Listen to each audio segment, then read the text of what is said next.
Hey everyone, Nathan here. So as you may know, Assassin's Creed Unity and Assassin's Creed Rogue will be hitting the shelves early November, with Rogue featuring such a spin-off type of game and Unity being the main game to kind of follow on the series as such. Now, you may not know this, obviously because I haven't said this, but I'll be planning to actually record Assassin's Creed Unity as a walkthrough for part of my channel when it comes out, and I'm actually looking forward to doing that. But I thought what I'd do is, for that time, because it's still about a good month until it fully gets released, I thought I'd do a couple of videos here and there, kind of hyping it up as such, and doing different types of videos explaining my thoughts and general other videos relating to Assassin's Creed, just so you guys are more aware of what we'll be doing, and so when the day comes, you're more excited to see the first episode out. So today's episode, I thought I'd do my favourite Assassin's Creed games. That's the general title of it, and we'll also be delving into a bit of what I hope to take out from it, what I hope to see in a Unity, for example. But there'll probably be another specific video I do later on where called my hopes for Unity. But this one will be going about the pros and cons of the games I played on Assassin's Creed and some bits from them I'd like to see in the new game. So first of all, let me just say we're all entitled to opinions here, as you may know already. And obviously, I can't say, oh, Assassin's Creed 2 was Rome, I want Rome, because Assassin's Creed is past that point now as such, I believe anyway. We're in Paris for Unity, so we can't do that. But I hope you just respect my opinions anyway, and if you have anything differently, just say below. So I'm going to talk about the first game I ever played Assassin's Creed wise, and that was Brotherhood. Now, I got Brotherhood for Christmas. I don't know what really I don't know what got me into it. I think it was just, it looked cool and I wanted to get it. And I had a really, it definitely wasn't my, the one I always think was the best, because I never actually finished that, I don't think. Oh no, I did finish the game actually, but I never kind of, I'm a completionist as such. I love completing nearly everything about that there is to offer, I get my most out of the game. And I didn't actually do that on that one. Because back then, I was a bit younger, so I got a bit confused. I remember getting stuck in the first shrine, it really got me confused and also a bit scared. But what I loved about the game is, which I have to admit myself, my type of opinion, I love Rome style games like that. I just love the feeling how, you kind of actually felt like, well, okay, you did. You felt like an assassin. You always had that. You had so many routes. You had the horse, which was really easy by pressing one button, which was Y. There were so many buildings to scale across. If you were getting chased by the Templars, you could have so many escape routes. Frequent hay bales, and just the architecture and that was amazing, and the different types of buildings and that. And I really loved the general kind of gameplay. The actual story of it with the golden apple, I really loved. You had the whole story about the, I can't remember the names, it's ages now, but you had that enemy team, you had the Templars and that king guy who wanted the golden apple, and then you had that really awesome final scene when you're literally getting chased by everyone, and I was a bit stressing out about that. It was a really hard bit to do. But you had really awesome weapons like the crossbow, and just a general fun game. If I had to sum it up, pros which made it unique was the Templar buildings. If you don't know what they were back then, I'm pretty sure it's only for this game. Basically, you have to synchronize viewpoints, and you basically get your mini-map updated. It was like this, and I think there was 18 or something Templar buildings, and initially when you enter it, it's restricted, so if you go in there and you get seen, you'll get hunted, you'll be kind of hunted. And the aim of it was, you had to climb this tower and then burn it. Not burn it, but did you burn it? You burned it down, or you burnt a flag or something, and it indicated that it's no longer under their control. So I really loved this, because the thing about it was like a mini puzzle. Every building was different, how it was structured, how you could climb, how you take guards out, and it was really fun. I really enjoyed it. Okay, sometimes I got stressed, but it was a really kind of fun way to do it. Furthermore from that, we had Da Vinci's quests, and they were really awesome. They really brought the whole element of being an assassin to life. If you got caught, you automatically desynchronise, and it was getting the weapons like the cannon and the tank or something like that. I can't remember exactly, but they were really fun. You had Da Vinci. Wait, am I thinking the right one here? Yeah, I think it was. Yeah, you had Da Vinci.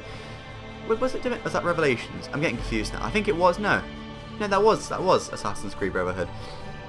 But to sum it up, I really love that game. I'm not providing strong evidence, but my opinion, I love the style of the game, the Rome style, the Templars, the story to it. Everything was good. Negatives, I really can't think much of it back then. I can't really say anything really about it, in my opinion. But anyway, that's Brotherhood. Let's talk about the next game which I played, which was Revelations. Now, in my opinion, not childhood-wise, but game-wise for that, this is my favourite Assassin's Creed game to date.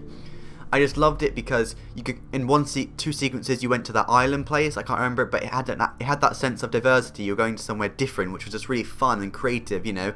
You met Altair. Was this the one with Altair? Yeah. And you know, you actually learned about that, which was amazing. I love that, have those sequences. That was great. So you kind of learn a bit about the assassins, the history of the assassins, which is a great kind of feeling. You had master assassins, which again you had in Brotherhood, but it was really heavily improved on and kind of sided upon on this, and I really loved that. You had the different build of enemies like Janissaries. Like before them came, you could just defeat any enemy by literally spamming X as such, but this you basically had to counter it, otherwise you would literally just get an endless annoying sword fight. So that was a really cool thing. For me personally, something more of a detail, but the achievements were amazing on the game. Like they were simple to get but challenging, and I just really love the aspect of that. I think again the story built up around it was actually quite upsetting, because if you played, I guess, Assassin's Creed 2 and Brotherhood, this was the first game, well, Ezio, the main protagonist of this series at the time, he actually aged and he was grey, and it was quite upsetting because it's like, you know, you have this amazing assassin who's young and fit and healthy, and he's suddenly like, not bad, but he's old, and you see just the past, and it was just quite upsetting in some ways as well. Furthermore, awesome building architecture as always. You know, I love the Rome style, and you had like Hagia Sophia, and that's what I mean with the achievements. You had so many secrets as well. Like I think if you collected all 10 pages, you got this awesome Ishkak armor, and it was really good. So I guess pros of the game is, again, it's just the awesome architecture of it, the story play of it. Negatives, I really couldn't think of any, if I have to be honest. Like, that was definitely my favourite Assassin's Creed game. I think what I'm getting on about is the thing I love is Rome. And I know I can't say that's the main thing which I want, because, well, that's what I want personally, but you know, it's in Paris, I can't do much about that. But I think it's just how it all comes together. You actually feel like you're in Rome. The style of it's very Romey. You know, you have the certain buildings like the banks and that, they fit in, they really slot them in nicely into, like, you know, the bazaar you have in Revelations. And it just all feels really nice. That's kind of what I'm hoping to see in Unity, that kind of sense that you're actually in Paris. It isn't just like a random medieval place. In an example, you actually feel like you're in the streets of Paris and how they're speaking and how it's run. That's something I want to see in Unity. The next game I played was unfortunately Assassin's Creed 3, and this is when I lay my end to this series so far. This, for me, was a massive disappointment. Reason why? Okay, I'm going to talk about the negatives first, because there's a lot more. Okay, I know it's like any game, COD or anything. When you play a game in a series which you've loved and it's changed dramatically, you hate it. It's just an instinct, because your brain is used to playing this game, and it's like a different game essentially. Now, if I have to be honest, I think it was quite well mastered. But for me, the main thing was you had a simple split. You had Boston, and then you had 75% forest, or the frontier, whatever it's called. And I really didn't like this, because I know you could argue it gave the sense of adventure, like you're hunting on your own, you capture animals, you're killing them, and you're traversing the wildlife, being stealthy, and there were some missions like that. But for me, you've got to think realistic as a game. Am I literally, for me as a game, holding this controller, am I just enjoying this when I'm running non-stop through forests? In real life, that'd be awesome and fun, but on the controller and enjoyment purposes, it just wasn't there. And the thing that really annoyed me is, because your homestead was really far in the frontier, if you had a mission which started at Boston, if you didn't have any fast travels and no synchronized points to see where you were, you had to go from one place all the way to Boston, and then do a mission, one quick mission, then all the way back at the homestead. And it was so repetitive having to travel between there. Don't get me wrong, the scenery was lovely in that game, you know, the trees and everything, how it runs. But generally, I just hated it because, not because it was different, but just because it was too, like, you had Boston simply, which, you know, the game didn't feel right. Like, you started in Boston. When I first started the game, I loved it because it's like, you know, you're an assassin. I mean, you're actually a Templar, which is weird. But I love the style of Boston when I first started, and you're on the ship, and you know, you arrive there. But as soon as it got to you being that child, not the Indian child, but you know, like the village child, and they come and burn your village down, that's when it got too far for me. I just felt it. I got confused. You know, like if you went on it, I just got confused on it, and that's when it just got downhill for me in my preference.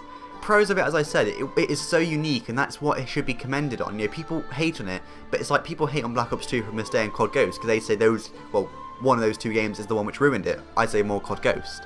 But it's that style that, you know, negatives, I still think it was just the style of it wasn't that good. There was too much. They tried to cram too much into a simple game. You know, they had 2 discs, for God's sake. There was a massive installation. I just felt like it was too... Like, if you didn't go on it regularly when you were playing the story mode, you just forgot what happened. Like, I went on it recently just to see how it was like to get into it, because I haven't actually finished the game, and I just couldn't, because I didn't understand where the hell I was. I just felt like the forest was never ending, the areas were never ending, there was just so much to do. So Assassin's Creed for me was quite disappointing. On the other hand, I did play Assassin's Creed 2, which I should have mentioned earlier, and that was on Games for Gold, because it was free, and that was an amazing game. Again, because for me it was Rome, but it's weird because that was the first that was the first kind of proper Assassin's Creed in my opinion, and it was so simple, which made it good. Like you had the simple story mode, and it wasn't like mission after mission boring. It was always unique missions. You had the what are they called, the shrines or the tunnels, the temples, whatever you call them, to discover them, and they were amazing. And you did have some different environments, like you had some kind of fortified kind of buildings and villages where you had to be stealth, you had to kind of run away when you're getting chased, and you had the bigger kind of villages, you had the massively tall buildings which you always wanted to climb for the hell of it and observe, and you had some great context to Ezio's, it was Ezio's younghood. And what I loved about those three games, the Rome feel to them, is that he started as a young, trainee assassin, and he finished as an amazing old assassin. That's simply what it was, and that's what I love about that kind of trilogy of it. And I know Unity, you can't really offer that as such, but what I loved about them, when you buy a game and it continues from the last one in the linkage. But yeah, I'm going to say those were good. But I guess to summarise it up in my kind of context of this, Unity, what I hope from it is that it doesn't diverse too much from its initial roots. I know nowadays these Assassin games have gone from it's gone from something which is fantasy or fiction to something which is based on war events and portrayed like that. And I understand that completely.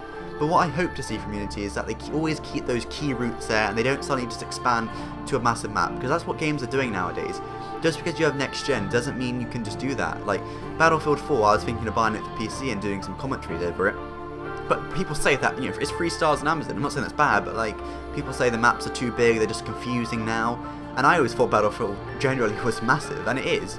But it just comes to show that just because you have bigger, you can have bigger possibilities, doesn't mean you should always go with it. And, go for bigger maps, bigger, more complicated stuff, just because you can handle that. So I hope from Unity in general, just from this little summary, that it sticks to the France route. Like, it should make you feel like you're in France. You should offer some new combat systems, which it does, I think I read that it does have fencing. It should have things like guilds, like it used to have, like you used to have thieves and stuff. And it should have some general things like that. I can't really give much at the moment, because this video was more about just my opinion of the games. And I will have, I'm going to do some more research into it when I do a proper what I want to see from Unity. But in general, I just don't want to see it be a lost cause, It's got a massive hype, and, the co-op looks... I've seen actually a video of co-op, and that is amazing. That's an amazing feature, and how you can customize your assassin. So obviously I'll go into that in a bit more detail.